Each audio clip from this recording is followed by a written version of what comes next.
Yes, he did.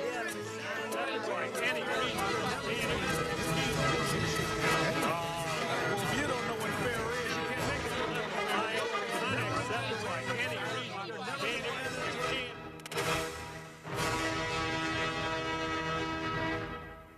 Donnybrook is made possible by the support of the Betsy and Thomas Patterson Foundation and the members of 9PBS.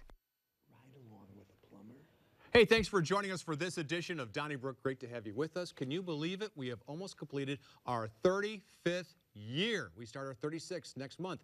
And tonight, big night, because on Next Up, the second half of the show, Bob Costas joins Ray and Bill on Next Up. You won't want to miss that.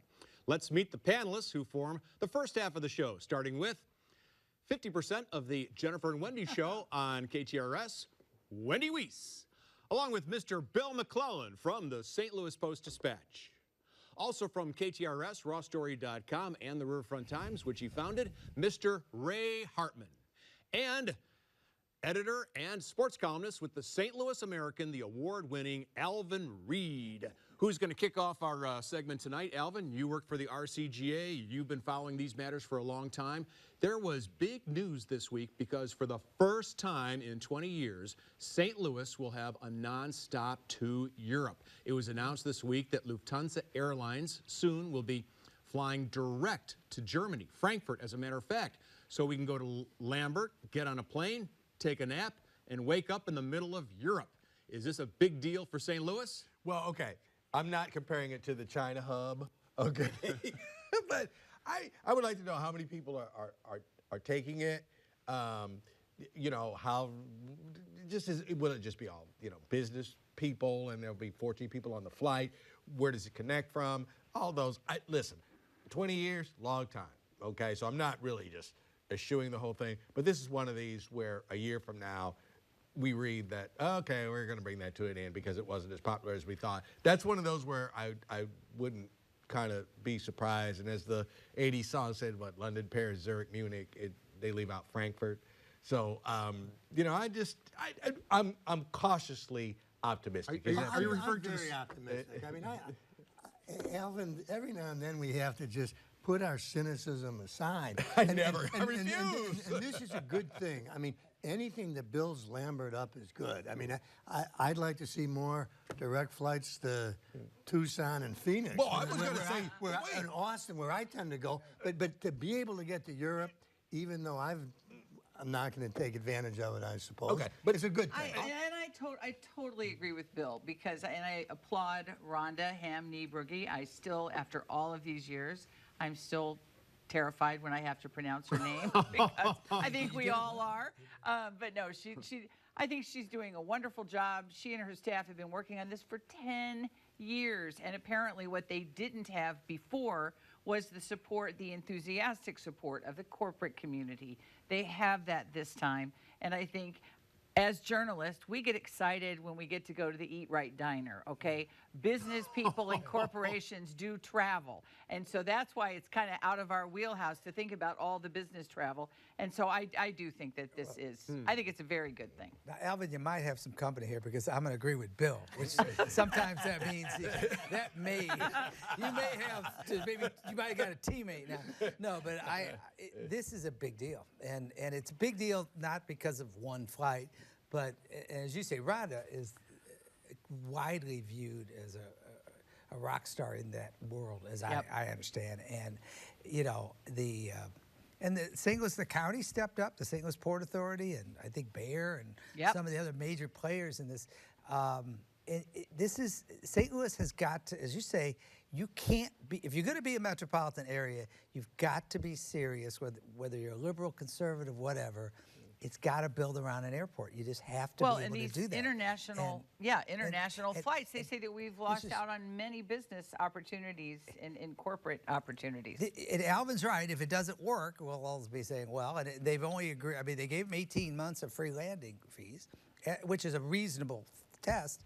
I'm just hoping it works because it can be the start of something. I love it. You Okay, can't I give up. think you guys are right. Let's All right, move real on. quick, help me, Rhonda, because like Bill said, I want a direct flight to Seattle where I got relatives. Well, okay? we have direct flights to Seattle and Phoenix, as you know, and he's referenced 2 songs, pop music. Who sang pop music, by the way, in the 1980s? Eco? No, a band name, I think it was M. M. Okay, Yeah. very well. Good for you, Alvin Reid.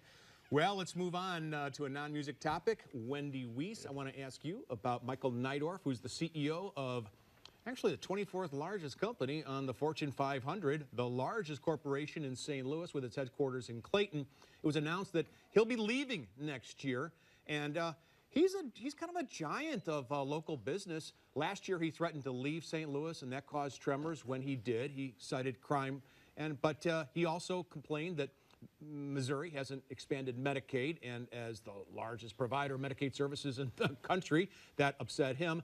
Well, overall, what do you think? Michael Neidorff going to be out of the picture, good or bad for St. Louis? Well, I think it's interesting. What is the name of the group that is taking over Peloton? Not Peloton, but Peloton. We're all going to get bikes. the activist investors. the activist investors.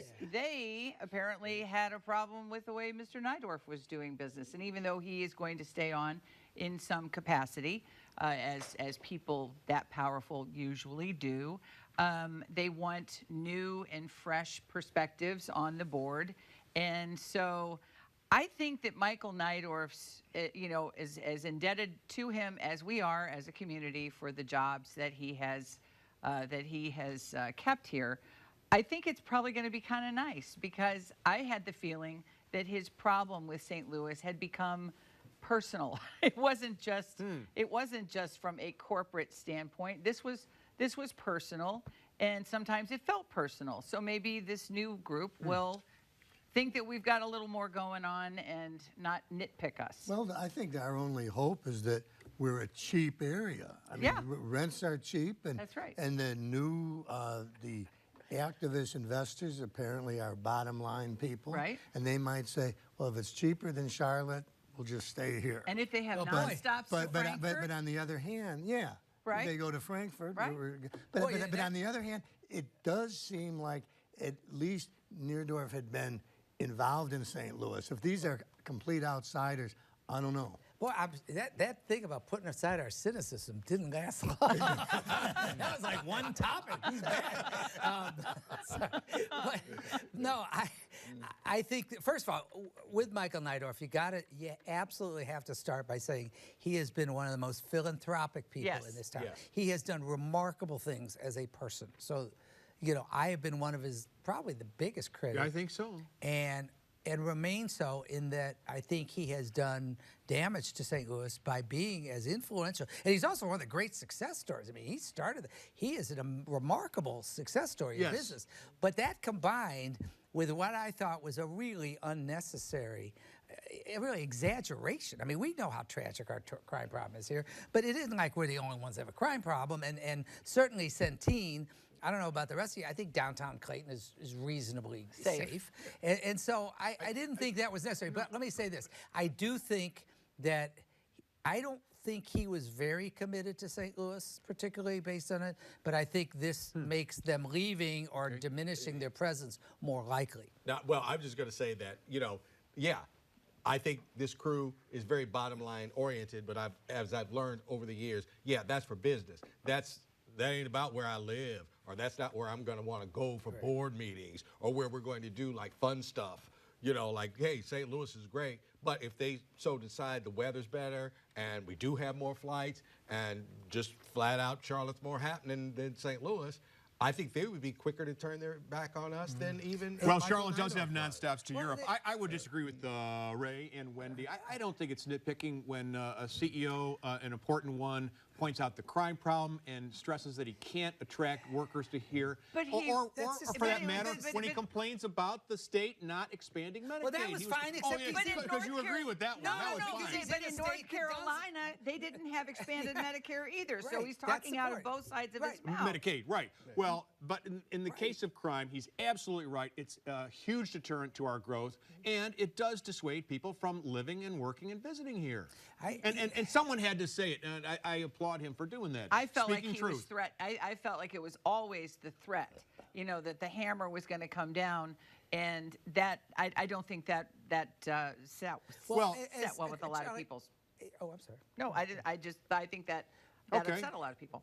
As the scholar, Mr. McClellan, has pointed out, we've gone from being a headquarters. No, I'm serious. We've gone from being a headquarters town to being a branch office town. I think Yep. that's one of your fine lines.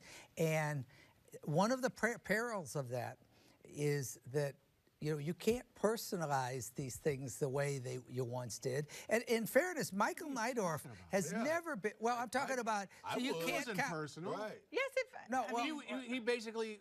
No, said, what I'm trying to say about losing, when somebody like Michael Neidorff, who we identify with St. Louis, who, by the way, was never really embraced in the social world of the country club world as many others have. He's done fine. No, he's not.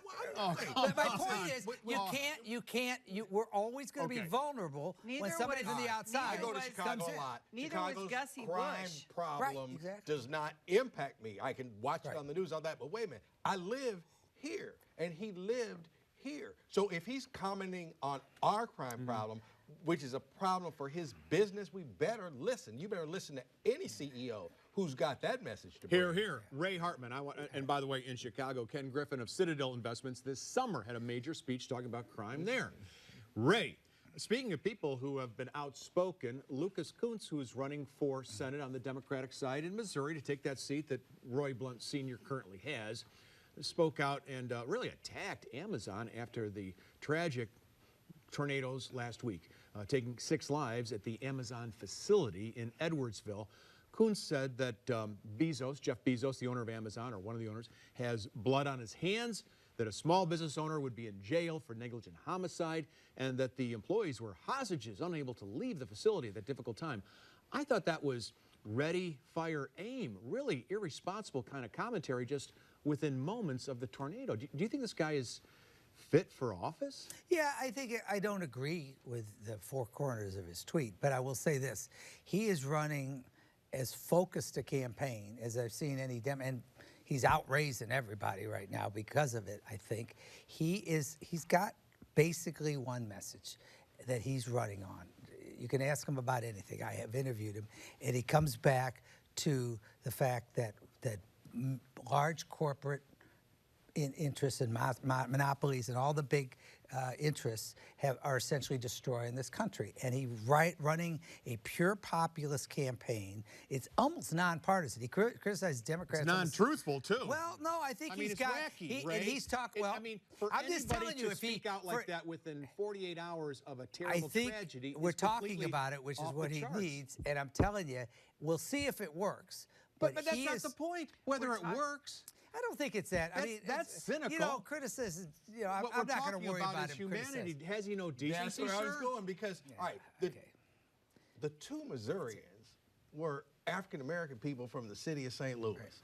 And I'm sorry, I doubt seriously that he reached out to them before he went on this tirade, about Amazon. And that's insensitive. And listen, I don't care. There's too much political crazy talk right now. And I don't care where it's coming from. And to ignore what he said is like, like I said, your head is over your skis here. You sound horrible because he's Democratic, and I would like him to win this election, but I'm not going to excuse this. That's a little bit out of control. And, people need to tamp down. So I don't think it helped. Well, he's doing exactly what Eric Schmidt is doing. And we're all critical of Eric Schmidt for attacking the mask mandates in school and everything for political reasons. And that's what this fella is doing. But if you're going to win in Missouri as a Democrat, you might as well be outlandish because this is a completely red state. And it's interesting. Did you actually say that at least we're talking about him and that's what he needs? Okay, well, but that's We what, are. Actually, that's he what doesn't need the us point to that talk. Alvin was Right. making It's- was I don't think the bodies had even really been retrieved yet. There were still people there, Yeah, probably, there were still people there. The families were just being notified. It's not the way to get some name recognition Well, going. Trump-esque is what It it is. is. That's exactly what it's it is. just like and Donald if that's Trump. where we And are, are we God gonna- help us. Is that, And also the idea of a business owner a small business owner being charged criminally because people died in his business when a tornado hit it. I've never heard of that. No. Okay, Bill, I want to ask you about tax receipts. You know, in St. Louis County, when you renew your license plates, you have to show that you have paid your personal property tax. And heretofore, the county mailed out a receipt. You paid your personal property tax, and they would send you a notice in the mail, and then you brought that to the Department of Revenue when you were trying to get the tags or the plates. Well, the county has announced it's no longer going to mail out those receipts. How do you feel about that? Outraged. You know, I mean, now it used to be that if you didn't have your tax receipt, the License Bureau wouldn't give you your new tags. Even though I'd say, well, why aren't you guys on the same computer system? And maybe they are now. I think somebody said they are. But still, you know, it's you keep those receipts for tax purposes when you're doing your taxes. And I just think as long as I'm going to happily send my money off to the county, they should have the decency to send me a receipt. Yeah, well, apparently the DMV, but there are going to be a lot of people who are upset that they don't know about this. And but apparently you're right. If the DMV, you go in and you don't have your receipt, they can still now look you up online. At least that's my understanding too. How much money are we saving in the county? I mean, Well, it just seems like such a small thing, and a genuine irritation, annoyance to a lot of people. And I, of all the things St. Louis County could do to be saving money, this just doesn't sound like a very. I think that part of it good is, one. and I have been in this, you know, class of tax-paying individual. You know, sometimes you say like, okay, when am I actually going to need this? Well, when I have to get new plates or new stickers, or when I buy a new car. Sometimes that's like 3 years, you know. So like, Or longer. 2 years will go by, and that year in there, you don't have a receipt because you haven't paid your taxes yet. Now, you remember like from Seinfeld, no soup for you? All right, that's the DMV with me. I have my papers, I have everything, and a smile on my face. Yes, I would like them to mail me a receipt, but I'm usually like, hey, I got to get this done because my stickers I got to get the plates on the car. Right. So I either we used to go down to Clayton to just get it, or I learned how to do it online. I think the most important thing is to acknowledge, let everybody know that we're not going to send this to you any longer. So you can either, make everybody mad at the DMV and have them looking for it, or print it out. Well, I'm not mad at the county. Plus, for we this. got to support the post office. Absolutely. Good point. Absolutely. Good point. By the way, I had excellent service the other week at United States Post Office 63105 in Clayton. And just a little shout out to the team out there. Very fast. Long line, but quick service. Alvin, I want to ask you about Mayor Tashara Jones, who I think signed a measure saying that you can carry a small amount of marijuana and you won't be prosecuted, you won't be arrested in the city of St. Louis. All right, I understand that's where all of you and seemingly the rest of America are going. However, in the United States, it's still illegal to possess, distribute, or consume marijuana, to use it. And just a couple weeks ago, we were talking about how the state of Missouri, in its wisdom, is refusing to enforce federal gun laws. So how is this any different? The state says, okay, federal gun laws, we're ignoring those. And the city says, federal drug laws, we're ignoring those. What happened to the supremacy clause of the Constitution? Well, I can't answer that. I can say that, Missouri, just like anything else, we're about 57th in a line of 50 states. So, we're making these bold moves after a lot Everybody of other else places has yeah. done it. So, okay, all right. So, and really what it means is, what California enacted this 25 years ago or something, so it's no big deal. I mean, with the aforementioned crime problem, I do agree with Mayor Jones that this frees up the police to work in other areas. Why, you don't think that's valid? I haven't seen her that concerned about the police responding in She is. first year. I think she is. I think I she's think right. that's fair. She I cut think- the police overtime. No, but no. Well, she- you know, she- crime's down in the city of St. Louis, and since she's to blame for everything, Yeah. doesn't she get credit Yeah, for you gotta give her crime being credit. down in the city of St. Louis? Well- the murder rate is down in the city of St. Louis. Well, you know, violent crime if is you down take in a look city at the of St. murders, this year in the city, it exceeds about 13 in the last 20 years. So I wouldn't celebrate all that quickly. It's down compared from to last year, because last year was insanity. Well, I mean, hey, last year we didn't make the playoffs. This year we won the Super Bowl. Well, So, you know, compared to like- last year, right. that's true. As far as but your if you look at the last comparison- 20 years, we had lower homicide numbers First than of all, this year. as far as your comparison, joints don't kill people, guns do. I think that's one I would say. But, you know, I think that from a pure standpoint, whatever you think about smoking, what Lucas Kunz calls weed, nobody else in the political world, no matter what you think of that, 50 years ago. then. no, I was saying he uses weed to say, but the fact is that you can't overstate the importance of focusing police resources on violent crime and Exactly. serious crime, and having possession of pot being even a thing for them And to I'll talk tell you, about. if you're, It's a and waste. I if agree you're, with that, but you know, I don't think that the police have been, or the prosecutors for years have really been focusing Correct. on. They- You know, they use it when they want to. I mean, like I remember Jennifer Joyce talking about not, you know, That's going true. after But this- users. So this isn't a new thing, but I think get it. I think Shara Jones making but it official smelling- is great.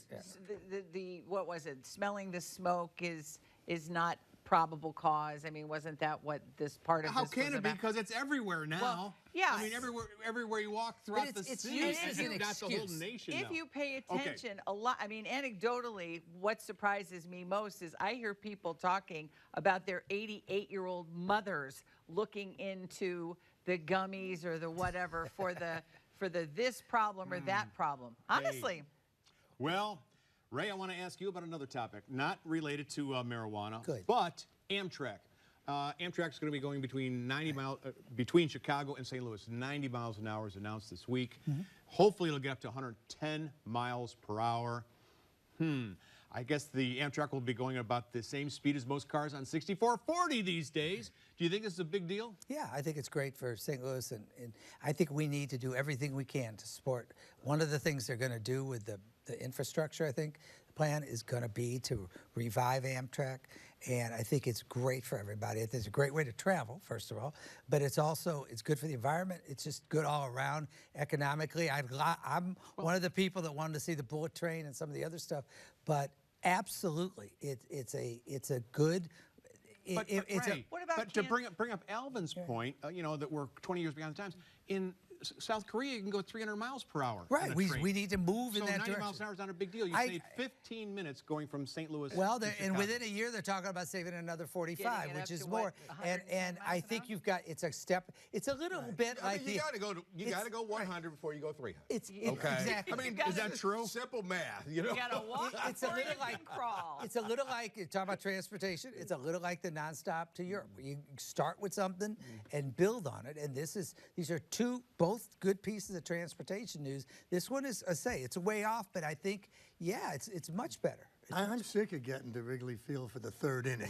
I mean, if this thing gets me there for the opening pitch, that's a good thing. Yeah, go. It is good. You know, It is we're about to battle again. The state's not going to fund. Come January, the battle will be back on about keeping 2 trains a day between here and Kansas City. And so, you know, I want 2 trains. Thus, I want both of them to go 90 miles an hour. But we got a different battle. Salute Illinois. Salute St. Louis to Chicago at 90 miles an hour and hopefully faster. Bill McClellan, I want to ask you about Saturday is the first day that people in the city of St. Louis can apply for the $500 stipend that's being handed out thanks to money from the federal government. So the mayor will pick, through the United Way, 9,300 St. Louisans who will each get $500. How do you feel about that? Oh, I'm happy about it. I mean, I every morning in the paper I read the 100 neediest cases, and I think all of those people ought to automatically get the $500. So I just don't know if there's enough $500 bills to handle all the people who can use it. Well, the requirements are that you have to make less than 80% of the median area income. And so for a single person, that would be $47,000. Family of 4, about $70,000. Well, that's too high. That's too high. I mean, first they should take care of the people who are On the lowest really, rungs. really desperate and unemployed or barely making it. I mean, if you're making $45,000 and you're a single person, you're doing okay. Right, and all of you all sent back your stimulus checks, right? Because y'all really didn't need them. Yeah. Well, yeah. I'm not making fun of poor Right, people or anything, right. but I'm just got to say, like, hey, I'm not going to hold it against the $47,000 people if they get $500. No, me either.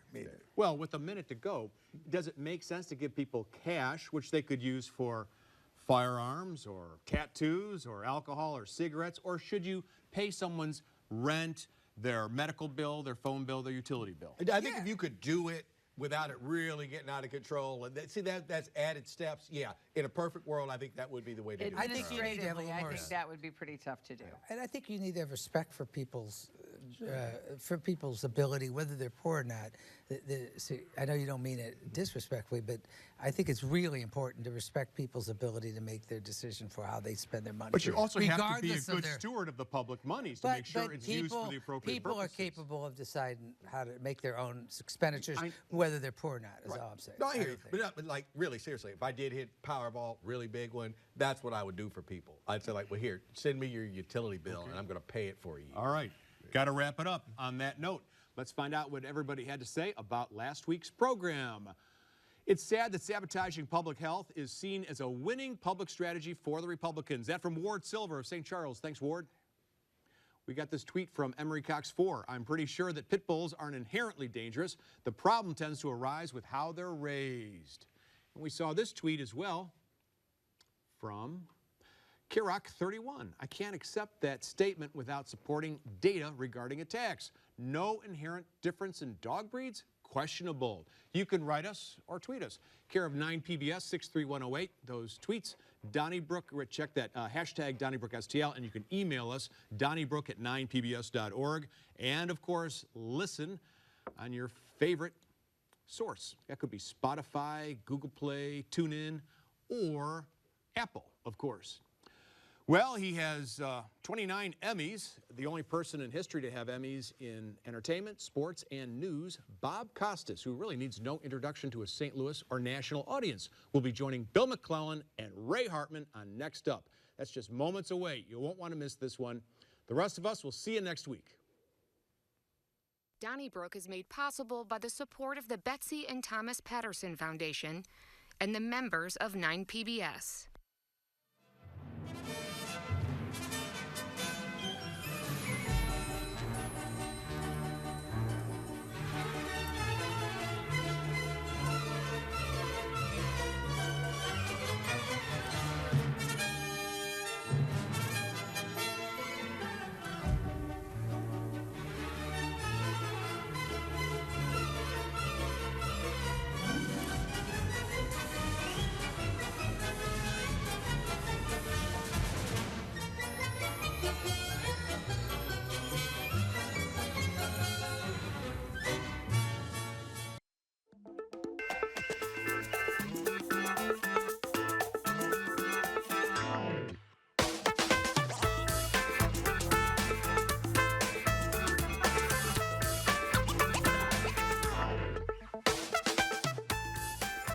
We are back.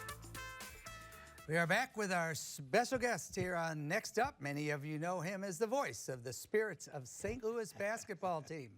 Also a member of the Sports Broadcast Hall of Fame and one of the great broadcasters, full stop, of all time, Bob Costas. Hi, Bob. Hello, Ray. Hello, Bill. And that is how I prefer to be remembered. That's what I want on my headstone, if there is a headstone. Voice of the Spirits of St. Louis. I thought there is no better potential. I thought you would appreciate that, and you have, of course, been a great, you are, as far as we're concerned, a great ambassador for St. Louis and always will be. On the subject of St. Louis, give us, let's start out local. Give us your post-game analysis of St. Louis's $790 million settlement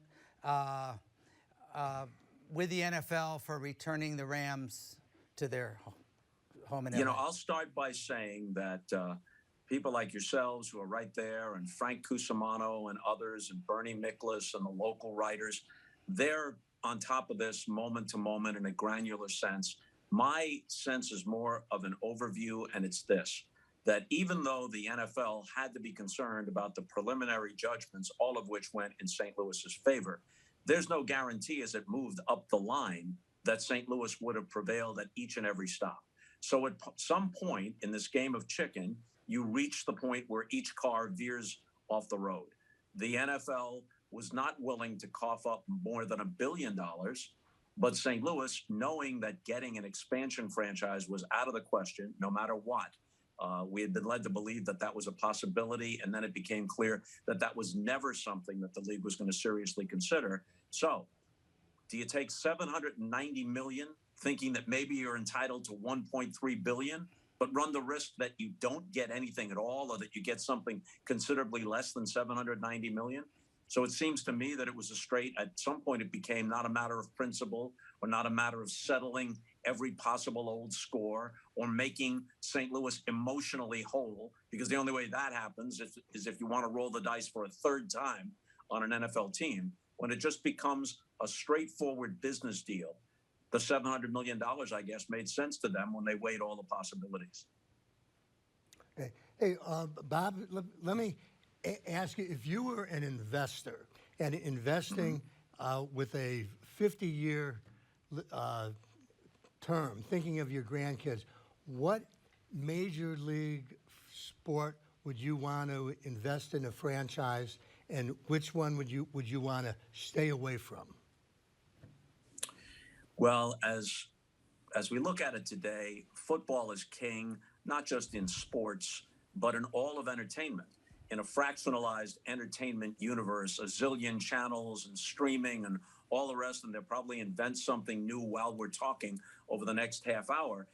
You say to yourself that football is the only thing at present, just about the only thing. Even the Academy Awards and the Emmy Awards don't aggregate the kind of audiences they used to. The one thing that consistently aggregates gigantic audiences is the NFL, not just the Super Bowl. There are regular season games, I regret to say, that get higher ratings than World Series games. But since you posed the question, Bill, as 50 years out, who knows what happens 50 years out as generations of parents begin to consider what the science tells us, which is that if you play football for a considerable period of time, and almost by definition, someone who plays in the NFL has played in high school, maybe Pee-wee before that, and into college and onto the NFL, you run a disproportionate risk of neurological damage setting in much earlier than we would expect, not as a matter of old age, but as a matter of head trauma.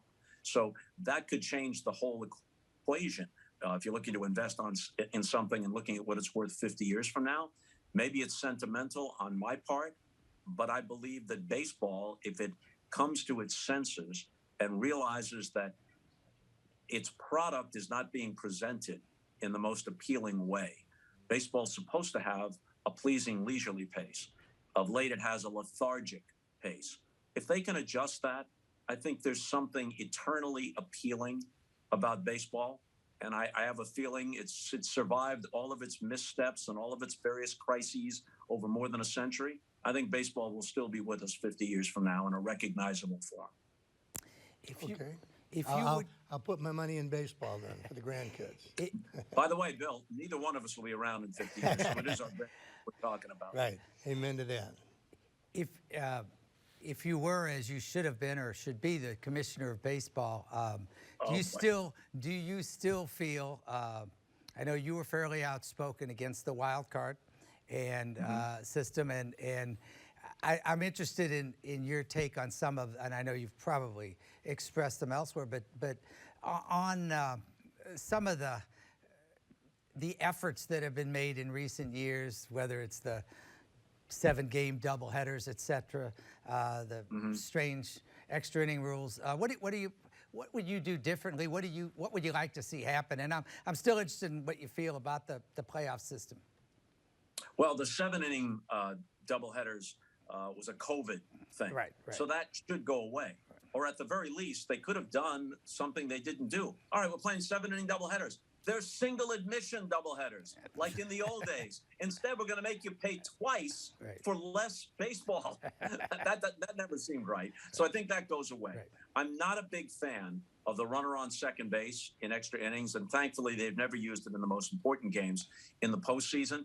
I could see, especially now with the concern about pitchers and how much usage, I could see using it starting in the 12th inning on, something like that. But in the 10th and 11th inning, why not play under normal circumstances? Why have a game, a tight game, a 1-1 game, or whatever it might be through 9 innings, and then do something gimmicky in the 10th inning? So I'm not in favor of that. I am in favor, however, of a pitch clock with nobody on base. I'm in favor of outlawing shifts in other sports. Now, you have to be careful about comparing baseball to other sports because it's always been unique. It has significant differences that are part of its history and its appeal. But on the other hand, you can't be stuck forever in the past. Other sports make adjustments. Basketball added a three-point shot. The NBA didn't used to allow zone defenses. Now they do.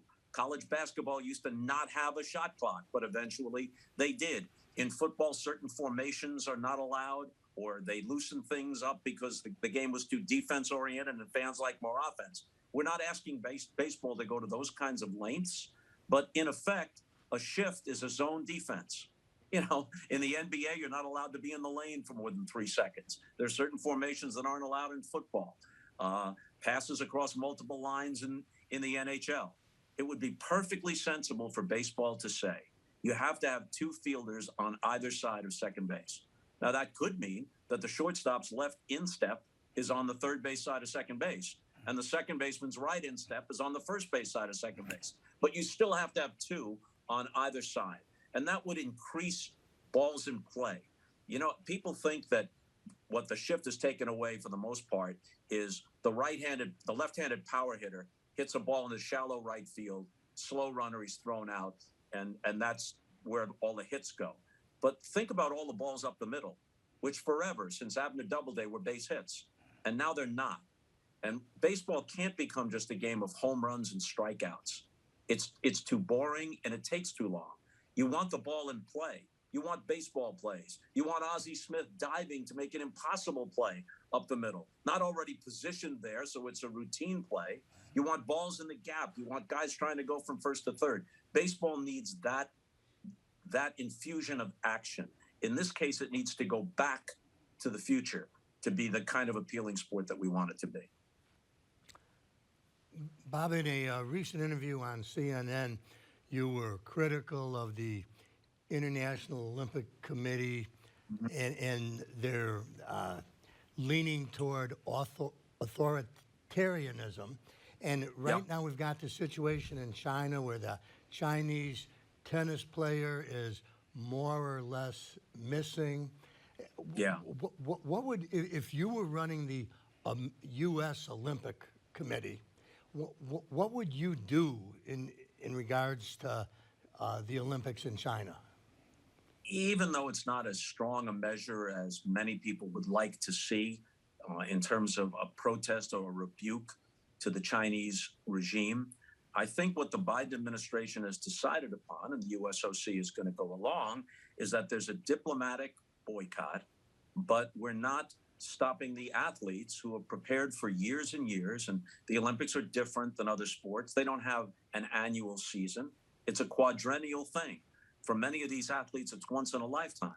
At best, it's once every 4 years. We know what happened when Jimmy Carter, after the Soviets invaded Afghanistan, imposed a full boycott. It didn't do anything to change Soviet policy. Meanwhile, it cost all of those athletes their once-in-a-lifetime opportunity. And then, of course, the Eastern Bloc retaliated because, as it happened, the next Summer Olympics was 4 years later in Los Angeles, and the Soviet Union, along with many of its allies, didn't show up for that either. And it seemed to me that the only people that were really impacted by that were the athletes themselves. I think the best possible outcome here is we know the Chinese are outraged by any criticism at all. Let's hope that the U.S. team wins a whole bunch of gold medals, and the Chinese have to listen to the Star-Spangled Banner repeatedly. It's easy to say, however, that we'd like to see athletes speak out when they're in China. On the one hand, we'd like to see that. On the other hand, we're not the ones there.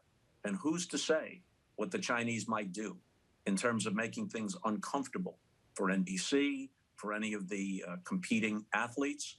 And so when you take a step back and look at the big picture, the fault falls on the IOC. They have a disturbing affinity for authoritarian nations.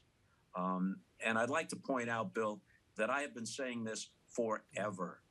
And I began questioning China's sports machine and its human rights record in 1996 in Atlanta, when they were just more or less rejoining the Olympic movement. I did it in Beijing when the Olympics were there, and I was the host. And every time over the last several Olympics I hosted, every time I had a chance to interview the heads of the IOC, one of the questions I asked was something to this effect: are you comfortable with the Olympic flame burning over Vladimir Putin's Russia? What is it with the IOC's affinity for authoritarian regimes? It's one thing to go to Beijing. Under Hu Jintao, it wasn't paradise from the standpoint of democratic values, but it wasn't nearly as authoritarian as it has become now under Xi. It's one thing to say, okay, we're going to Beijing in 2008. We'll take a chance. We'll see how things turn out. But we've already seen what happened in the interim. The big answer here is that they never should have gone back there. Never should have gone back there. Luckily, going forward, every Olympics has been granted now until 2030, through 2032, except the 2028 Winter Games. And none of them are in authoritarian nations. So hopefully that will be in the rearview mirror for the foreseeable future. Wait, just a quick follow-up, Bob. In that interview on CNN, I think you were asked about the flag ceremonies in beginning with when the athletes march in with the flags of their countries, and apparently that just started in 1936 in the Berlin Olympics. I didn't realize that. Do you think that tradition ought to be stopped? I don't see why. It's part of the Olympics. I don't see what good it would do. Right. The only good it would do, I guess, is you could say they all march under the Olympic flag. The Olympic ideals and the idea of an Olympic movement. The Olympic movement. What the hell is the Olympic movement? Except bringing a bunch of really talented athletes together to do remarkable things and to feel the emotion that is often very genuine. You know, I am not antagonistic toward much of what the Olympics represent. I was involved in a dozen of them. I saw miraculous human achievement and very honest emotion and very honest national pride and a cultural panorama bringing together, in the case of the Summer Games, some 200 nations. I think all of that is wonderful. What is more than a reasonable person can take is IOC officials saying that there's an Olympic movement and that we're adhering to Olympic ideals, which are malleable when they want them to be. They throw those ideals right out the window when they associate themselves with the Chinese and with the Russians and others. Including, by the way, turning a blind eye to some of the very objectionable practices of nations like Saudi Arabia and Iran, not sanctioning them when even within the Olympics they did things that were obviously contrary to the Olympic Charter. That part I always tried as best I could to mention. And forgive me for going on like this, which is my wont, I guess. But, you know, I love baseball, but I talked about steroids in baseball long before anybody else on network television did. I talked about CTE and the concussion crisis in football long before. I loved doing the NBA during the Michael Jordan era on NBC, but every year I did an interview at the finals with David Stern, the commissioner, and I approached that interview as if he was a guest on Meet the Press.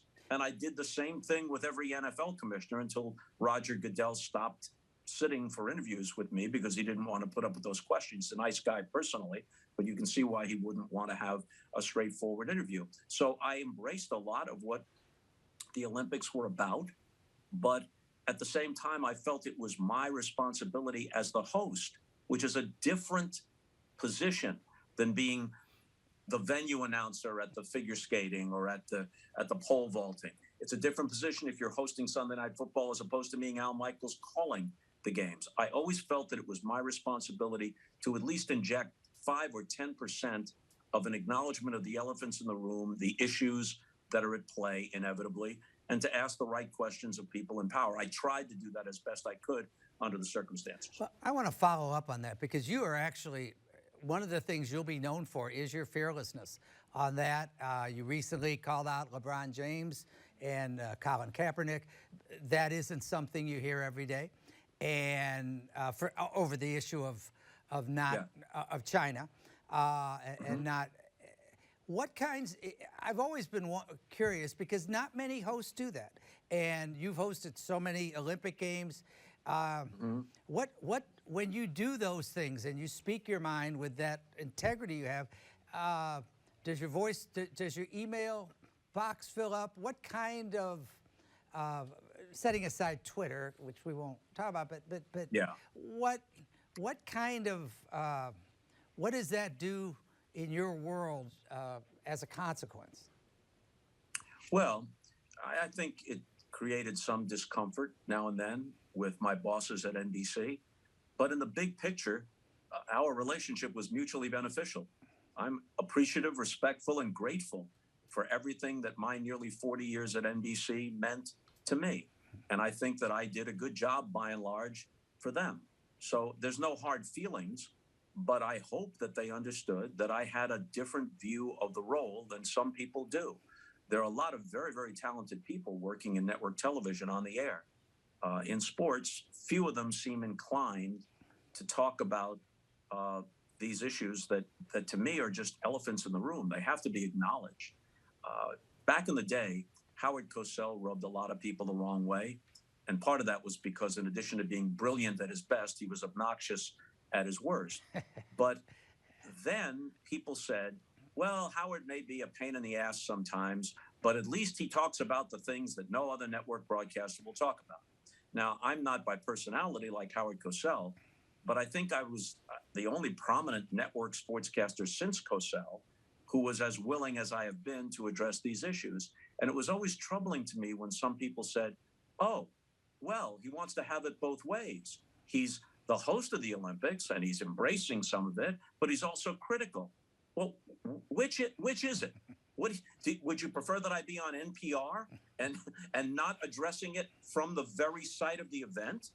You know, on the one hand, you say you're disdainful of network television being only a hype machine. But when somebody doesn't buy into that, then it's, oh, well, if you don't buy into it, why don't you refuse to cash the paycheck and go be, go be on NPR or PBS, like Ray and Bill. Yeah, you're on PBS. Yeah, but Bob, speaking of all of this and the public's right to know, I remember thinking when you gave the eulogy for Mickey Mantle that it was the most moving speech I've ever heard. It was right up there with Ronald Reagan's concession speech when Jerry Ford got the nomination. And Mickey Mantle was such had so many human faults, and yet when we were growing up, we never heard anything about the personal lives of these people. Were we better off before we had this warts and all attitude about our sports heroes?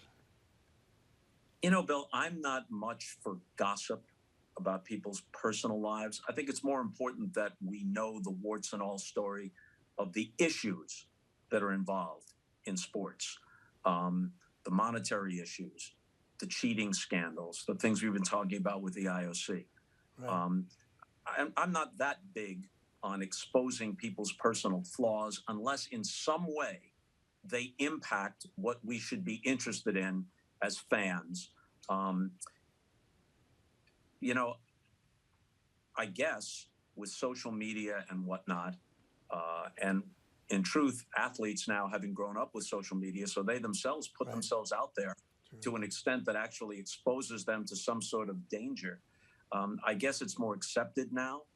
Back then, unless Mickey Mantle and many, many of his contemporaries, it was just that he was willing to acknowledge it so poignantly toward the end of his life. And because he was so famous and so beloved, people said, oh, well, this guy's the guy about which this is true. Lots of guys drank. Yeah. Lots of guys ran around. Lots of guys still do stuff that's objectionable today. Mickey was just vulnerable enough to come clean about it toward the end.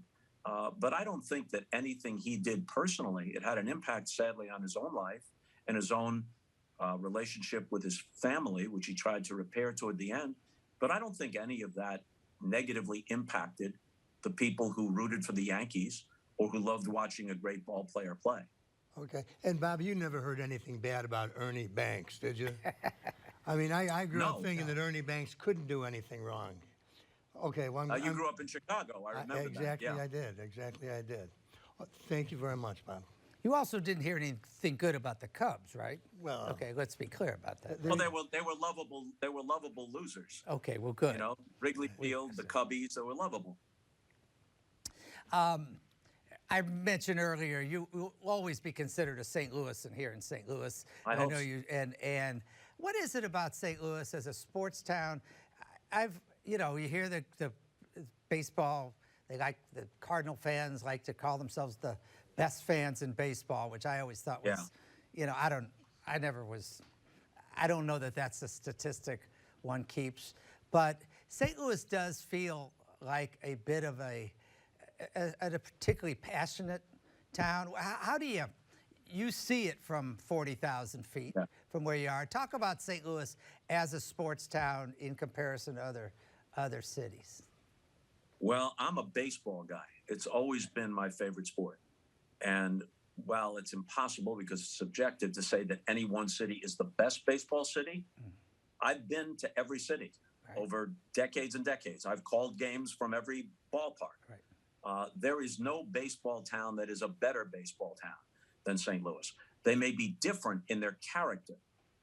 Red Sox fans or Yankee fans or Philly fans seem to be more hard-edged when their team is not doing well than Cardinal fans are. Now, the Cardinals historically are a very good franchise competitively. And in recent years, ever since the Whitey Herzog years of the 80s, more or less the Cardinals have been a contending team. But when things don't go right, you don't have the venom. I mean, some of it's there. Social media exists, talk radio exists. I'm not monitoring it 24/7 in St. Louis. But the general tone is not as venomous as it can be in some other places. I think the combination of passion, knowledge, and general civility is what distinguishes St. Louis as a baseball town.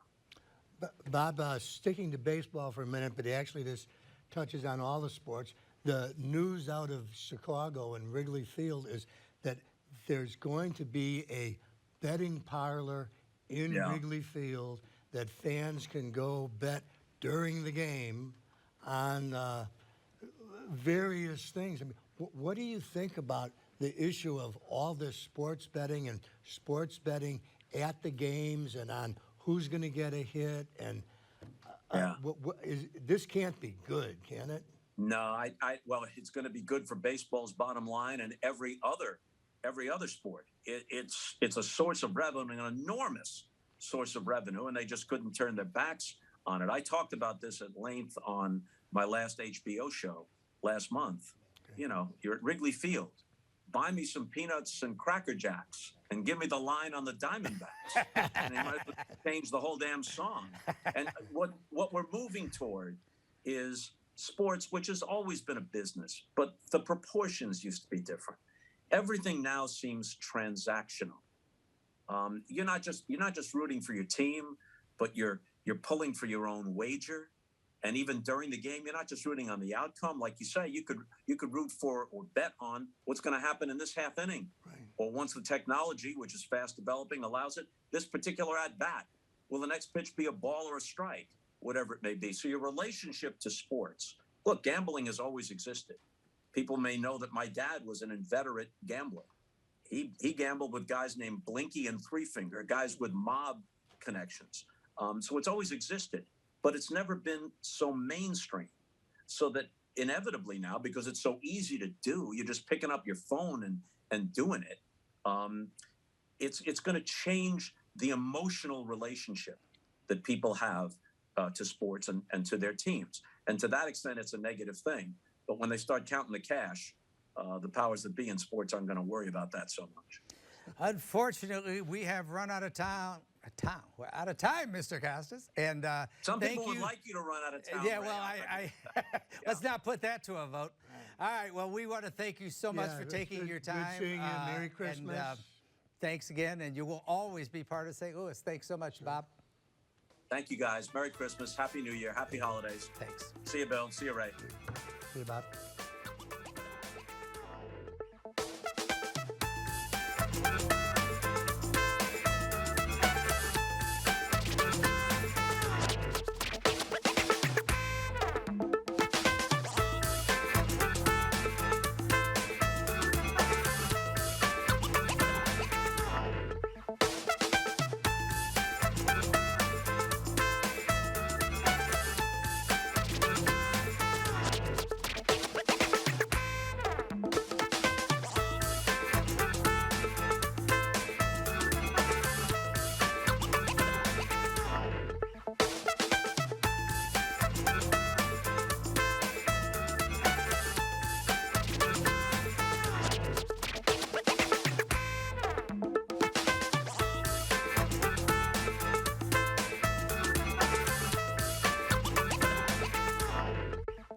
Donnybrook is made possible by the support of the Betsy and Thomas Patterson Foundation and the members of 9PBS.